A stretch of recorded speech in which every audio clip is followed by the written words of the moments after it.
மக்களமா விவசாயிகளோட காலடி மண்ணை தொட்டு கும்பிட்டுதான் என்னோட பயணத்தை தொடங்கணும்னு ஒரு முடிவோட தான் இருந்தேன். அதுக்கு சரியான இடம் இதுதான் எனக்கு தோணுச்சு.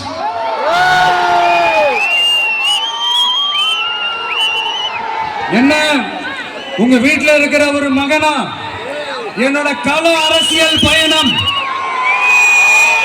உங்களோட ஆசீர்வாதத்தோட இங்கிருந்து தான் தொடங்குது. சரி, அதை விடுவோம்.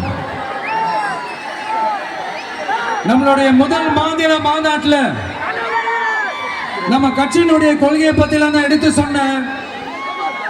அதுல ஒண்ணுதான் இயற்கை வள பாதுகாப்பு. சூழலியல் மற்றும் காலநிலை நெருக்கடியை எதிர்கொள்ளக்கூடிய இயற்கைக்கு ஊறு விளைவிக்காத பகுதிசார் மாநில வளர்ச்சி பரவலாக்கம். இதான் நாம் அறிவிச்ச அந்த கொள்கை. இதான் நான் இங்க சொல்றதுக்கு காரணம் ஓட்டு அரசியலுக்காக இல்ல,